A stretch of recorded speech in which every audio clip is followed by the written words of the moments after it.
जिस सीपी में खड़े हैं इसमें अभी आधा घंटा पहले ही बारिश शुरू की। अगर कैमरामैन ऊपर दिखाएंगे तो अभी पता चल जाएगा, सड़कें दिखाएंगे पता चल जाएगा। ये सीपी में सड़कें डूब जाती थी, आज डूबने को नहीं दिख रही है। यही दिल्ली में मिंटो ब्रिज पर चले जाइए, डूब जाता था। ईमानदार सरकार उसको रोक नहीं पाई थी। आज जाके देख लीजिए, अगर इतना सा भी पानी आपको नजर आए। आज दिल्ली के जिस इलाके में जाइए वहाँ पे सीवरों की खुदाई चल रही है, नए पाइप डाले जा रहे हैं। और ये जो मानसून आया इसमें दिल्ली की वो दुर्दशा नहीं हुई जो अरविंद केजरीवाल के 11 सालों में देखने को मिली।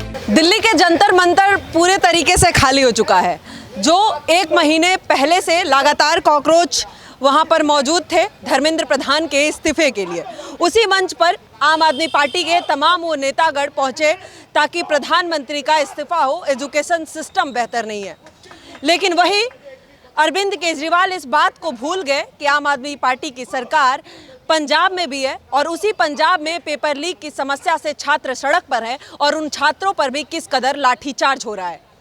क्या वो इस बात को बिल्कुल भी उन कॉकरोचों के सामने क्यों नहीं रखे, या फिर वो जो देश के यूथ हैं जो धर्मेंद्र प्रधान के इस्तीफे के लिए, जो सीजेपी पार्टी है जो धर्मेंद्र प्रधान के इस्तीफे के लिए लगातार जंतर मंतर पर तब तक डट के बैठी रही जब तक इस्तीफा ना हो गया। क्या उन पार्टी को और उन तमाम यूथ को पंजाब पे नजर जा रहा है? पंजाब पेपर लीक और छात्रों का लाठीचार्ज, आखिर इस पर पंजाब सरकार चुप्पी साध के क्यों बैठी है?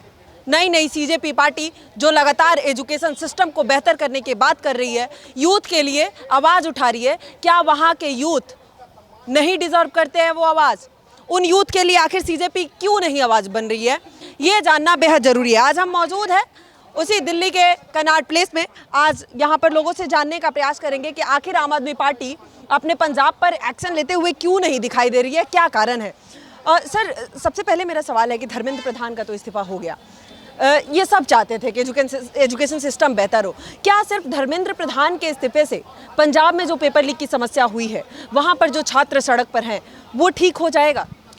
देखिए, पंजाब में अगर इनको मुद्दा बनाना होता तो 10 से 12 पत्रकारों ने भी इनसे वार्तालाप किया, अभिजीत दीपके से, कि भैया आप पंजाब का मुद्दा क्यों नहीं उठा रहे हैं, पंजाब में पेपर लीक हुआ है, क्या आप वहाँ जाएंगे? क्योंकि पत्रकारों या भारत के लोगों को ये तो समझ चुके हैं कि ये बी टीम है अरविंद केजरीवाल की, इसमें कोई दो राय नहीं है। इसके चाहे प्रवक्ता हों चाहे अभिजीत दीपके खुद हों, वो खुद एक सदस्य रह चुके थे आम आदमी पार्टी के, और जितना महत्व आम आदमी पार्टी को दिया गया है इनके मंच के ऊपर, वो अन्य किसी दल को दिया भी नहीं गया। तो क्या अगर आपका मुद्दा जनता के बीच का, छात्रों का था, तो क्या छात्र सिर्फ दिल्ली के थे, या छात्र वही थे जहां बीजेपी शासित राज्य हैं, या छात्र पंजाब के भी होने चाहिए, छात्र केरला के भी होने चाहिए, छात्र कर्नाटका के भी होने चाहिए?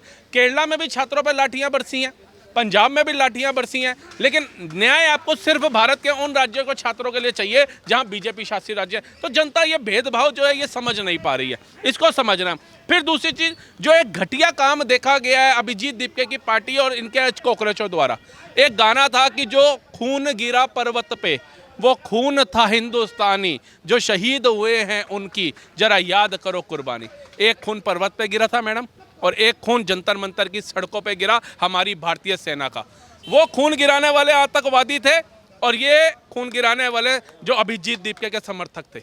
ये मतलब इतने अंधे हो गए एक एजेंडाधारी अपने दीपके के उसमें और उसके आकाओं के उसमें, कि इनको सेना का जवान नजर नहीं आया मैडम। उठा करके लाते मारी हैं। जब कश्मीर में देखते थे ना सेना को पत्थर मारते, तो यहाँ चोट लगती थी। आज मैडम आप जाइए, आप पत्रकार हैं, 10 बंदों को लेके जाइए जो अभी भी सेना के जवान यहाँ तैनात है ना, इनको सर बस इतना बोलिए जय हिंद, ये जवाब नहीं देंगे। इनको अंदर इतना दर्द जा बैठा है कि इनको लग रहा है कि हम इनका मजाक उड़ाने जा रहे हैं, इनको ट्रोल कर रहे हैं, इनके नाम पे रील बना करके अपनी वाहवाही कमाने के लिए जा रहे हैं। क्योंकि दुश्मनों से तो ये निपट लेंगे, इनके अंदर इतना साहस है, लेकिन देश में पड़ रहे दुश्मनों से कैसे लड़े, ये अपनों से ही दिल टूट रहा है मैडम, कि ऐसा लग रहा है कि हम भारत में ही हैं। और अभी 15 अगस्त आएगा, कल कारगिल दिवस था, झंडा उठा करके हम चल पड़ेंगे वंदे मातरम गाते हुए, भारत माता की जय करते हुए, लेकिन जब यहाँ पर सेना के जवानों के मुंह पे लातें मारी जा रही थी, तब किसी का हृदय नहीं पसीजा कि हमारी लड़ाई अगर शासन प्रशासन से है तो इनका कोई कसूर नहीं है।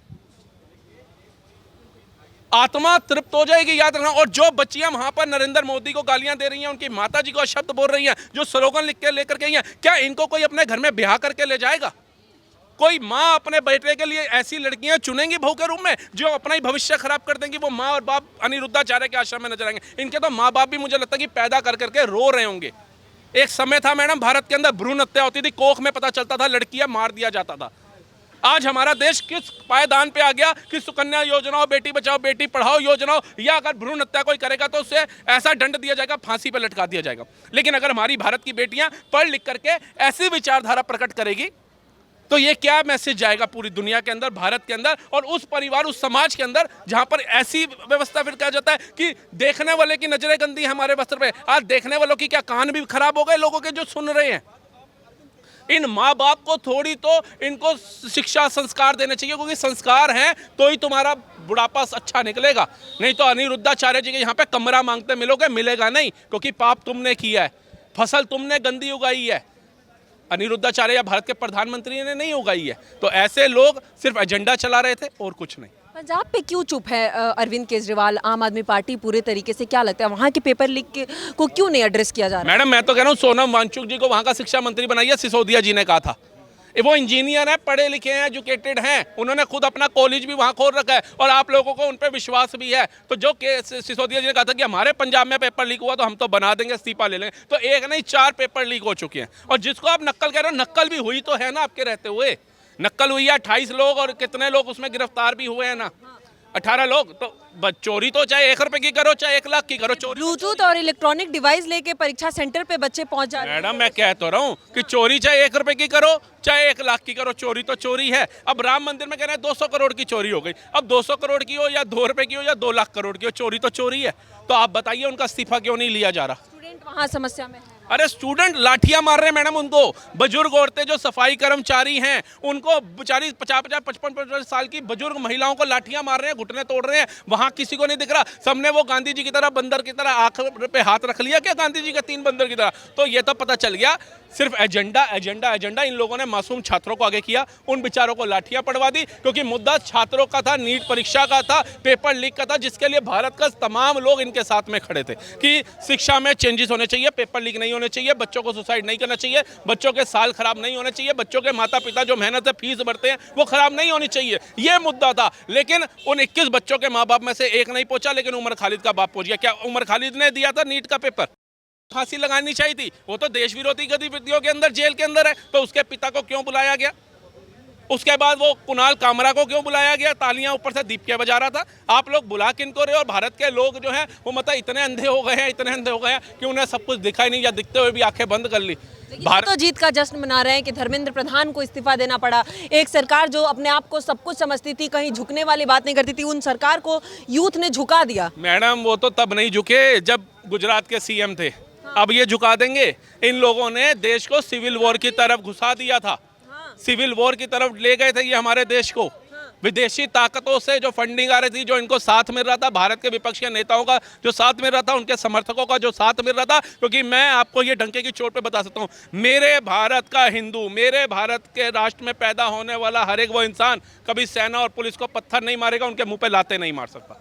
ये सारे वही विपक्षी गुंडे थे जिन्होंने अपने नेता को कुर्सी पे बिठाने के लिए सेना के जवान का भी सम्मान भूल गए और पुलिस वालों का भी सम्मान भूल गए। जो सीजेपी पंजाब में जा पाएगी? पंजाब में भी चुनाव है, लगता है वहां पर शिक्षा मंत्री इस्तीफा देंगे? जीवन में नहीं देंगे ना। सीजेपी वहां पे जाएगी, आप मेरे से लिखवा लेना। और बहुत ज्यादा जब प्रेशर बनेगा तो ये मेलोड्रामा करेंगे कि देखो हमने शिक्षा मंत्री बदल दिया, हमने अपने देश को, अपने राज्य को, पंजाब को जलने नहीं दिया, हमने ये नहीं करने दिया, वो नहीं करने दिया। तो मेलोड्रामा करने में बहुत आगे हैं। आप एक एक चीज उठा लीजिए। जैसे जैसे केजरीवाल जी अन्ना हजारे के साथ चल के आए थे, ये सोनम वांगचुक के साथ चल के आए। केजरीवाल जी को भी थप्पड़ पड़े थे, इनको भी सेम वैसे ही थप्पड़ पड़े। केजरीवाल जी भी अनशन पे नहीं बैठे थे, पहले अन्ना को बिठा रखा था, फिर जब अन्ना के साथ साथ इन्होंने, जब इनको वो प्रेशर पड़ा लोगों का, तो ये अनशन पे बैठे। वैसे ही अभिजीत दीपके ने कहा मैं भी अनशन करूंगा। तो मतलब आधे घंटे का अनशन इसने किया दीपके ने, और आधे दिन का अनशन उन्होंने किया था। और जनता को क्या मिला? कुछ नहीं मिला। जश्न ये बना रहे हैं पेंगुट के अंदर। मैं तो कह रहा हूँ बहुत साथ दिया था जुनेद मियाँ ने, वो जुनेद मियाँ तो रो रहे हैं और ये वहाँ पे जश्न मना रहे हैं। यूपी सरकार उन पर इस तरीके से हमलावर है। मैडम वो तो दिल्ली के निवासी हैं, उनके बहन वो हैं। जो यूपी सरकार कोई गुंडा वो थोड़ी ना, लो से ही चलेगी ना, कानून से चलेगी, संविधान से चलेगी। आप लोग खुद कहते हैं। और आपके पास तो इतने बड़े बड़े वकील हैं। केजरीवाल जी ने कहा था मैं सबको बाहर निकालूंगा। तो दिल्ली पुलिस हो या यूपी पुलिस हो, वो संविधान के तहत ही पूछ रही है। जुनेद मियाँ मोबाइल की दुकान चलाते थे, आपने 36 दिन यहाँ पर बिरयानी बांटा है, कड़ी चावल बांटा है, वो पैसा कहाँ से आया? थोड़ा बता दो हमें भी, ताकि हमारे को भी सेटिस्फेक्शन हो जाए। क्योंकि NIA जो है, इंटेलिजेंट ब्यूरो जो है, वो बता रहा है कि भैया बाहर के भी विदेशी ताकतों का भी बहुत जोर था और फंडिंगें भी बहुत आई हैं। कहीं आपके खाते में गलती से तो नहीं डाल दी? मैं तो गलती कह रहा हूँ, डाल तो नहीं दी। एक बार दे दो अपने पासबुक की कॉपी दे दो उनको, क्यों नहीं दे रहे हो? दे दो। अब जुनैद मियाँ उधर रो रहे हैं और ये यहाँ पे नाच रहे हैं, जुम्मा चुम्मा दे दे। नहीं, एक बात और मैडम मैं कहना चाहूँगा कि जब कोरोना काल था, जब पूरा विश्व कोरोना से लड़ रहा था, तब ये पॉलिटिकल पार्टियाँ क्यों नहीं आई फंड देने के लिए, खाना बांटने के लिए? तब क्यों नहीं आई? अब जब सरकार के विरोध में प्रोटेस्ट हो रहा है तो वो खाना भी बांट रहे हैं, पैसे भी बांट रहे हैं, अलग अलग जिलों से लोगों को पैसे दे के बुला रहे हैं। जब वाकई में कोरोना काल चल रहा था तब इन्होंने कोई आया? बताइए आप। दिल्ली सरकार को भी लेकर हमेशा केजरीवाल जी हमलावर रह रहे हैं। रेखा गुप्ता, चाहे सरकार पूरी तरीके से भ्रष्ट है, दिल्ली को सुचारू रूप से नहीं चला रही है। अभी बरसात का मौसम भी शुरू हुआ है, क्या लगता है कि वाकई दिल्ली में कुछ परिवर्तन हुआ है इस 18 महीने के कार्यकाल की अगर बात करें? मैडम, जिस सीपी में खड़े हैं इसमें अभी आधा घंटा पहले ही बारिश शुरू की। अगर कैमरामैन ऊपर दिखाएंगे तो अभी पता चल जाएगा, सड़कें दिखाएंगे पता चल जाएगा। ये सीपी में सड़कें डूब जाती थी, आज डूबने को नहीं दिख रही है। ठीक है, यही दिल्ली में मिंटो ब्रिज पर चले जाइए, डूब जाता था। ईमानदार सरकार उसको रोक नहीं पाई थी। आज जाके देख लीजिए, अगर इतना सा भी पानी आपको नजर आ जाए। आज दिल्ली के जिस इलाके में जाइए वहाँ पर सीवरों की खुदाई चल रही है, नए पाइप डाले जा रहे हैं, पीडब्ल्यूडी के नालों की सफाई चल रही है, नालों से बड़े बड़े सिल्ट निकाली जा रही है। तो काम वो पिछले 1.25 सालों से कर रही है और वो जमीनी स्तर पर देख रहा है। और ये जो मानसून आया, इसमें दिल्ली की वो दुर्दशा नहीं हुई जो अरविंद केजरीवाल के 11 सालों में देखने को मिली थी। लेकिन केजरीवाल जी कह रहे हैं सिर्फ दिखावटी काम हो रहा है, सिर्फ प्रचार प्रसार हो रहा है, हकीकत में धरातल पर कुछ नहीं बदला है और भ्रष्ट होते जा रहे हैं। तो इनके पार्षद और विधायक हैं, वो तो नाव चलाते थे पहले, भाई बीजेपी के चलाते थे ना। और पिछले साल जब उन्होंने शपथ ली और मानसून आया उनकी शपथ के बाद, तब भी तुम नाव चला रहे थे। इस मानसून में कोई तो नाव वाला एक वीडियो ला करके दिखा दो मुझे। एक ऐसा, चलो नाव वाला छोड़ो, एक ऐसा ही ला दो कि पेंट ऊपर करते इनका कोई विधायक आम आदमी का या सांसद चलता हुआ दिख जाए पानी में कि हाय जल भराव हो गया। एक वीडियो नहीं है भैया। काम करने वाली सरकार में और झूठे वादे करने वाली सरकार में फर्क होता है। रेखा गुप्ता की सरकार काम कर रही है, वो जनता को दिख रहा है।